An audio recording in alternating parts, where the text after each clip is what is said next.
आघात. लेखिका प्रिया उंबरकर. वाचक स्वर सिद्धी गायकर.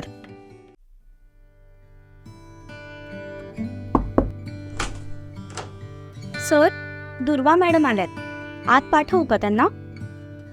नलिनीने विचारलं. तेव्हा कुठे तो त्याच्या विचारचक्रातून बाहेर आला आणि त्यांनी दुर्वाला आत पाठवायची परमिशन दिली. नलिनी बाहेर आली आणि दुर्वाला म्हणाली, मॅडम, तुम्ही आत जाऊ शकता. थँक्स. दुर्वा तिच्याकडे बघून तिरप्या नजरेने म्हणाली आणि सरळ तिला इग्नोर करत आतमध्ये निघून गेली. ये ना, बस. सत्यजित तिला समोर बसण्याचा इशारा करत म्हणाला. तसं ती गंभीर चेहऱ्याने खुर्चीवर बसली. सत्यजितला तिचा चेहरा नेहमीपेक्षा थोडा वेगळा वाटला. काय झालं? तो तिच्या भक्कास चेहऱ्याकडे बघून म्हणाला. तुम्ही मला ऑफिसला उशिरा यायला का सांगितलं? काही महत्वाचं काम सुरू होतं का तुमचं? ती खोचक नजरेने त्याच्याकडे बघत म्हणाली. हो, एक महत्वाचं काम सुरू होतं. इथे येऊन तसंही तू बोर झाली असतेस, त्यामुळे तुला थोडं लेट यायला सांगितलं, तो म्हणाला. पण त्याच्या उत्तराने तिचं मात्र समाधान झालं नाही. चहा कॉफी काही घेणार? त्याने विचारलं.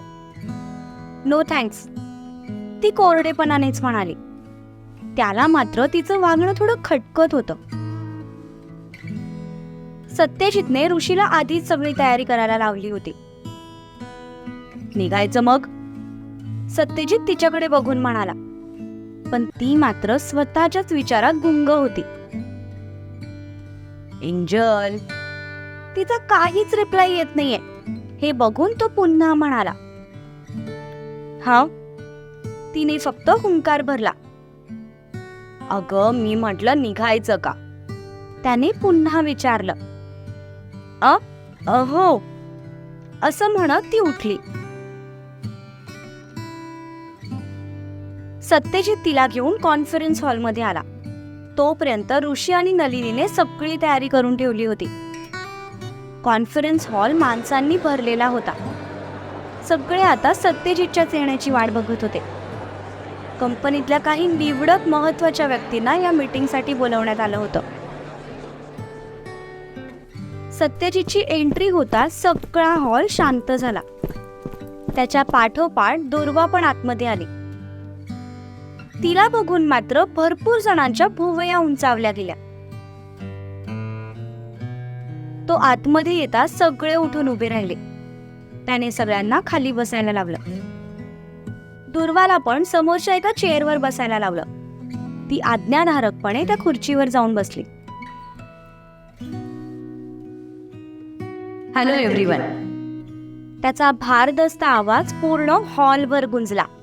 तसे सगळे स्तब्ध झाले. मुली तर डोळे फाडून त्याला बघू लागल्या.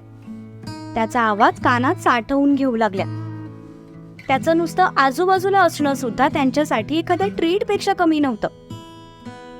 इतर वेळी त्या कंपनीत काम करून सुद्धा त्याच्याजवळ जाण्याची कधी कोणाला संधी मिळत नसे. कारण सगळं काम ऋषी आणि नलिनी या दोघांमार्फतच व्हायचं.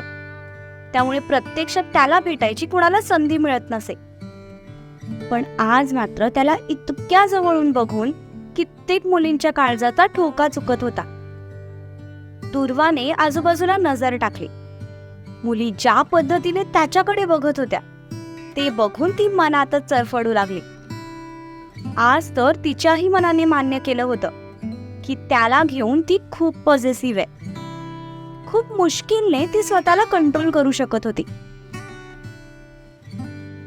सो सगळ्यांना हे जाणून घ्यायची खूप उत्सुकता असेल की मी आज सगळ्यांना इथे एकत्र का बोलवलंय.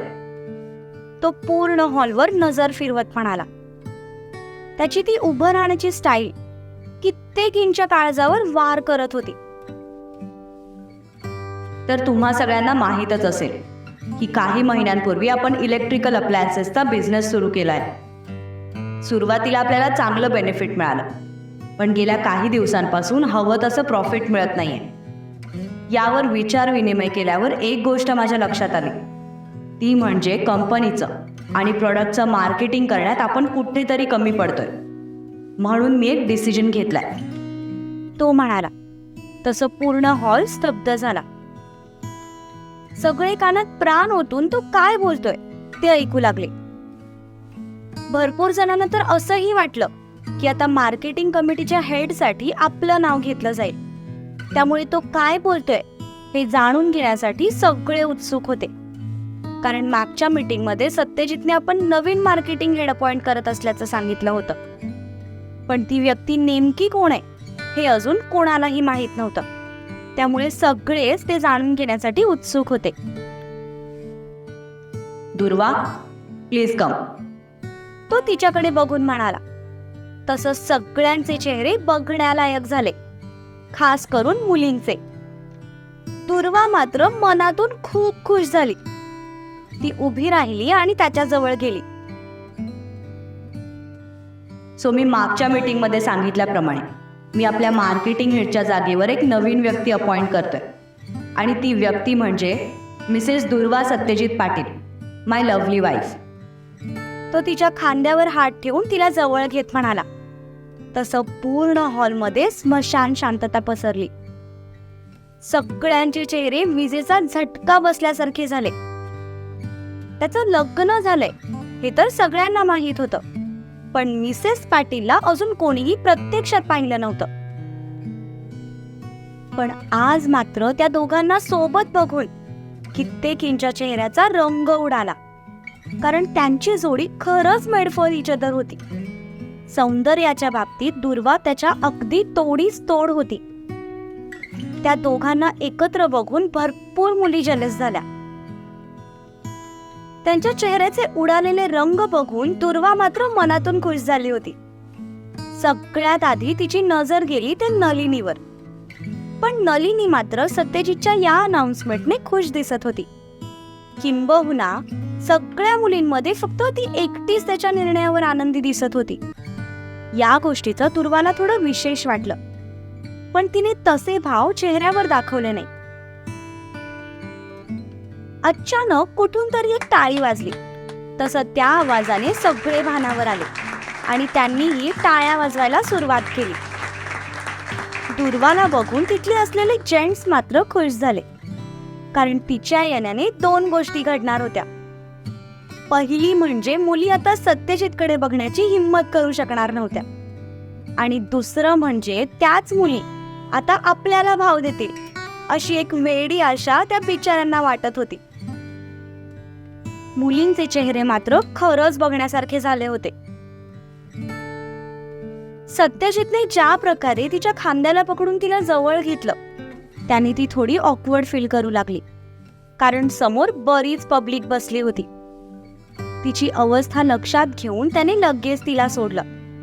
तसं तिने दाबून धरलेला श्वास मोकळा सोडला आणि थोडी बाजूला सरकून उभी राहिली.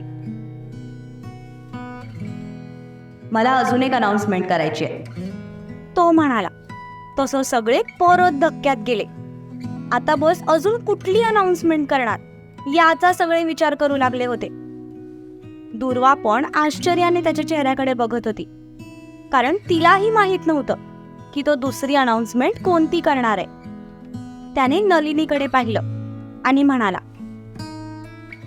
Nalini, come here. तिचं नाव घेताच ती पण आश्चर्यचकित झाली, कारण तिलाही याबद्दल काही माहित नव्हतं. पण बॉसची ऑर्डर समजून ती पुढे झाली. त्याने नलिनीच्या खांद्यावर हात टाकला. तसं सगळ्यांच्या भुवया उंचावल्या गेल्या. दुर्वा तर खाऊ का गिळू अशा नजरेने तिच्याकडे बघू लागली.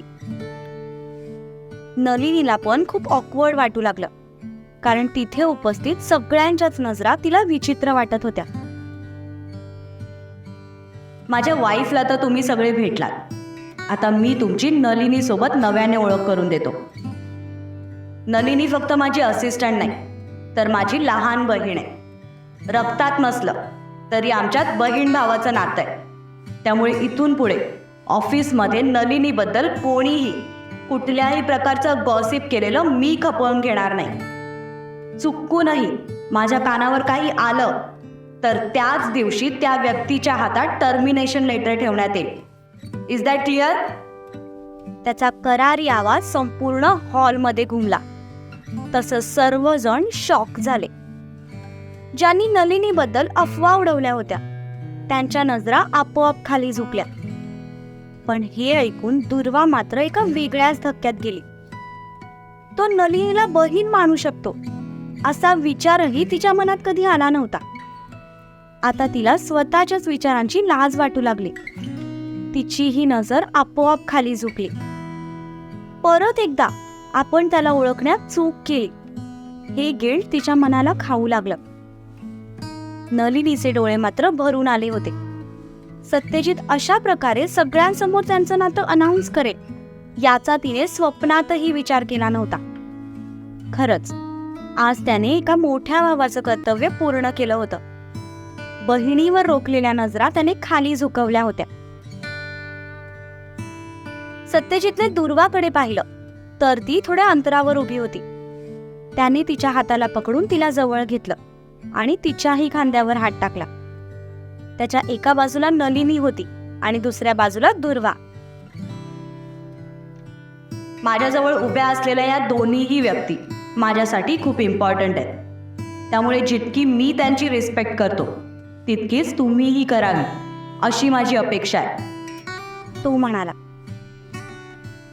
त्यानंतर सत्यजितने बऱ्याचशा गोष्टी क्लिअर केल्या.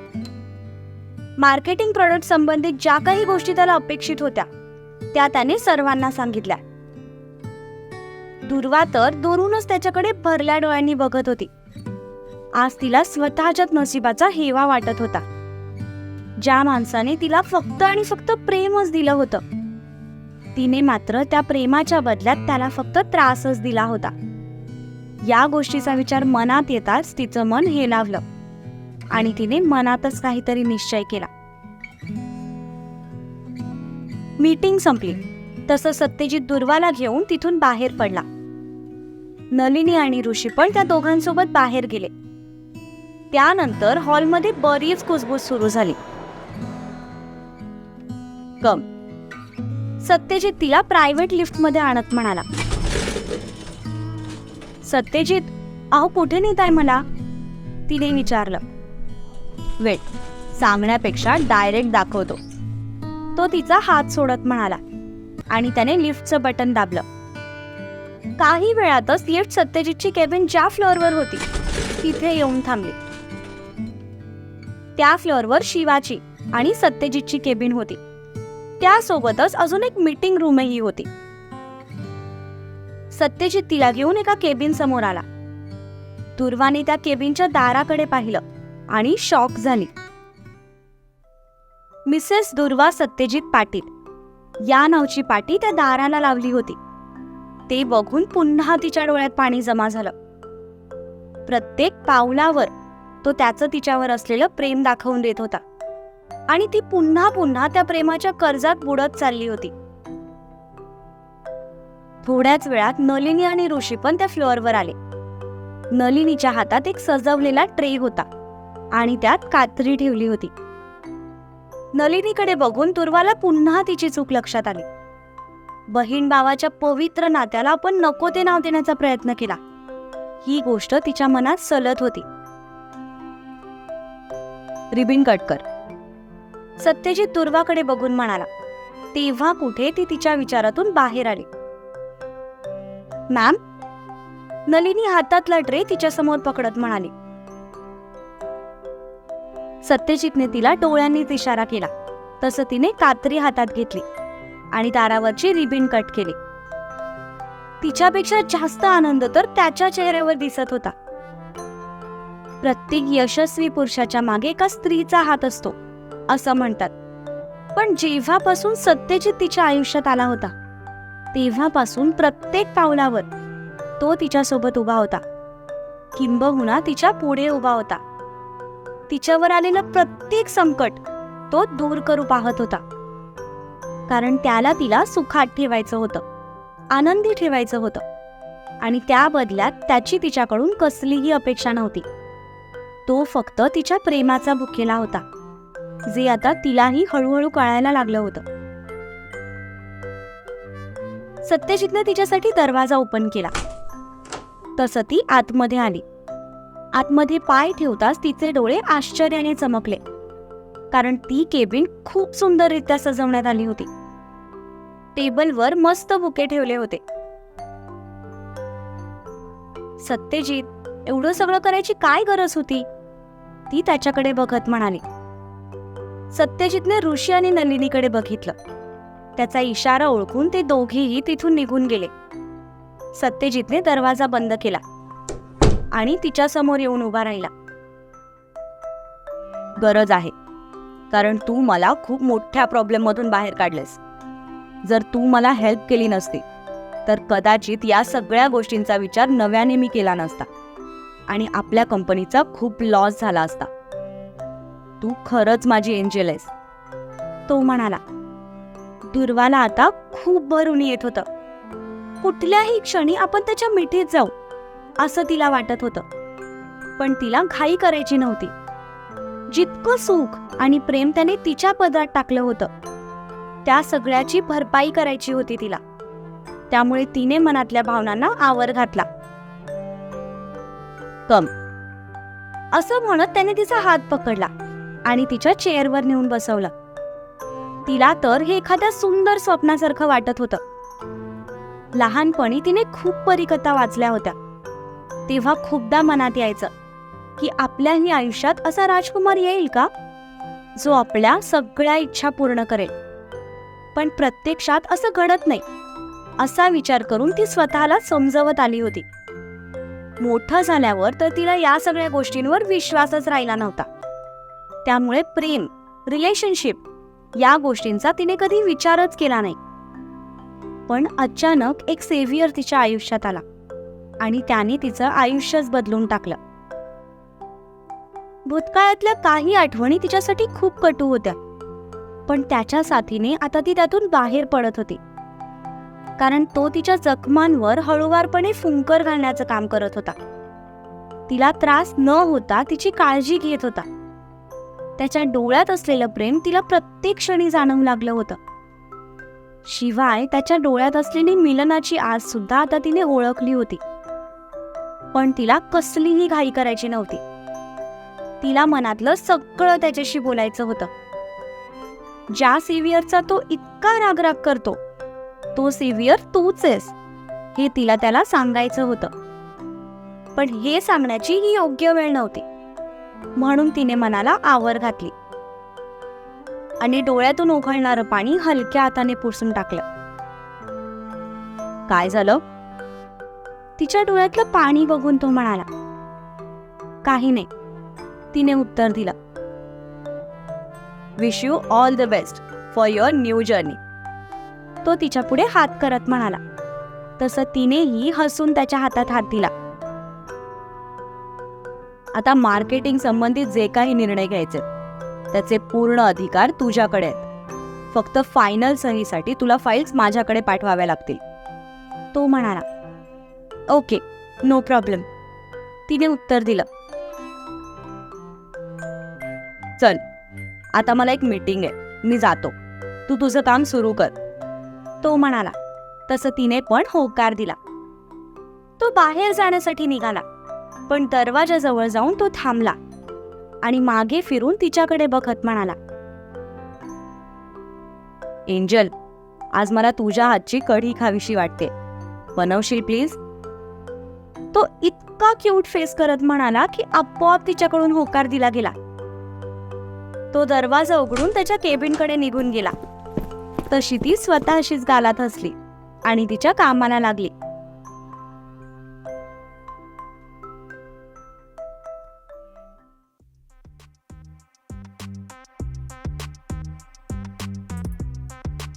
इडियट, मूर्ख, बेअक्कल, बावळट, समजतो कोण हा स्वतःला काय माहित? पैसा आहे म्हणून कसंही वागायचं का? राधा कांदा चिरता चिरता बडबड करत होती. कांद्यामुळे डोळ्यातून पाणीही गळत होतं, नाक लाल झालं होतं, पण ती कांदा कापायचं काही थांबवत नव्हती. सूर्याला शिव्या देता देता बरेच कांदे कापून झाले होते. अगं राधा, काय चालू आहे तुझं? किती कांदे कापलेस बाई? तिची आई किचन मध्ये येत म्हणाली. 2 ताट कांदे कापलेले बघून त्यांनी तर डोक्यालाच हात लावला. तूच म्हणालीस ना कांदा कापून ठेव म्हणून. तुझं ना मला काही कळतच नाही. काम केलं तरी प्रॉब्लेम, केलं नाही तरी प्रॉब्लेम. राधा वैतागून म्हणाली. अगं तुला मसाले भातासाठी 2 कांदे चिरायला लावले होते. तू 2 ताट कांदे चिरून ठेवलेस. आता काय करायचं एवढ्या कांद्याचं? रत्ना डोक्याला हात लावत म्हणाल्या. कांद्याची चटणी कर नाहीतर लोणचं घाल, मला नको सांगूस.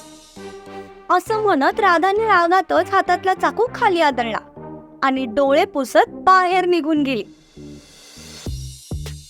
जर आता या क्षणाला सूर्या तिच्या समोर असता तर त्याच चाकूने तिने त्याचा मर्डर केला असता. एवढी ती सध्या तापली होती. आता कांद्याचं लोणचं कसं घालू? काही कळतच नाही मला या मुलीचं, त्या म्हणाल्या आणि त्या 2 ताट चिरलेल्या कांद्यांकडे बराच वेळ बघत राहिल्या.